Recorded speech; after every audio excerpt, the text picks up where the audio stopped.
Madhurag gold and diamonds, Madhurag building, Kannur road, Chakkarakkal. Mattannur police സ്റ്റേഷന്റെയും വിവിധ സ്കൂളുകളുടെയും സംയുക്ത ആഭിമുഖ്യത്തിൽ ലഹരിവിരുദ്ധ ദിനാചരണം സംഘടിപ്പിച്ചു. നഗരസഭാ ചെയർമാൻ എൻ ഷാജിദ് ഉദ്ഘാടനം ചെയ്തു.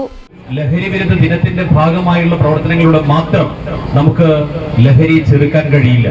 ഈ ദിനത്തിലൂടെ ഒരു സന്ദേശമാണ് സമൂഹത്തിൽ നൽകുന്നത്. നമ്മെ പിടികൂടുകയാണ്. നമ്മുടെ പുതിയ തലമുറയെ, അവരുടെ മസ്തിഷ്കത്തെ മരവിപ്പിക്കുന്ന രീതിയിലേക്ക് ലഹരിയുടെ വ്യാപനം മാറിയിരിക്കുന്നു. ഏറ്റവും മികച്ച തലച്ചോറുകളെ നശിപ്പിക്കാനാണ് ലഹരി ഉപയോഗപ്പെടുത്തുന്നത്. ലഹരി മാഫിയ ശ്രമിക്കുന്നത്. ഒരു രാജ്യത്തിന്റെ സമ്പദ് വ്യവസ്ഥയെ തകർക്കാൻ ലഹരിക്ക് സാധിക്കുമെന്ന് ചരിത്രത്തിൽ ചൈനയുടെ അനുഭവത്തിലൂടെ നമുക്ക് മനസ്സിലാക്കാൻ സാധിച്ചിട്ടുണ്ട്. ഏറ്റവും മികച്ച അറിവുള്ളവരുടെ നാടായ കേരളത്തിൽ ലഹരിയുടെ വ്യാപനം വർദ്ധിക്കുന്നു. ലഹരി മാഫിയ പിടിമുറുക്കുന്നു. അതിന്റെ അർത്ഥം നമ്മുടെ യുവത്വത്തെ കീഴ്പ്പെടുത്താൻ അവർക്ക് സാധിക്കും എന്നുള്ളതാണ്. അങ്ങനെ ഏറ്റവും സജീവമാകേണ്ട, ക്രിയാത്മകമാകേണ്ട, നവനിർമ്മാണത്തിന് നേതൃത്വം കൊടുക്കേണ്ട യുവത്വത്തെ പിടികൂടുന്ന ലഹരിക്കെതിരെ നമുക്ക് പോരാടാം. ലഹരിവിരുദ്ധ ദിനാചരണത്തിന്റെ ഭാഗമായി മട്ടന്നൂരിൽ പൊതുയോഗവും ലഹരിവിരുദ്ധ റാലിയും ഫ്ലാഷ് മോബും സംഘടിപ്പിച്ചു.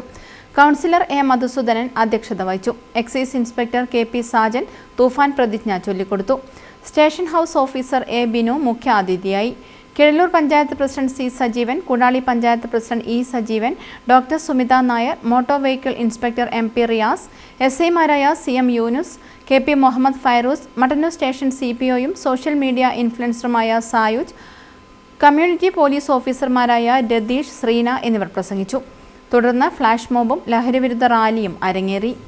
News bureau, Mattannur. ഡിജിറ്റൽ യുഗത്തിലേക്കുള്ള കാൽവെപ്പിലാണോ നിങ്ങൾ? എങ്കിൽ പഠിക്കൂ. ആധുനിക രീതിയിൽ മികച്ച ഡിസൈനിംഗ് കോഴ്സുകൾ. കണ്ണൂരിലെ ആദ്യത്തെ interior fashion designing college, golden cross college of design.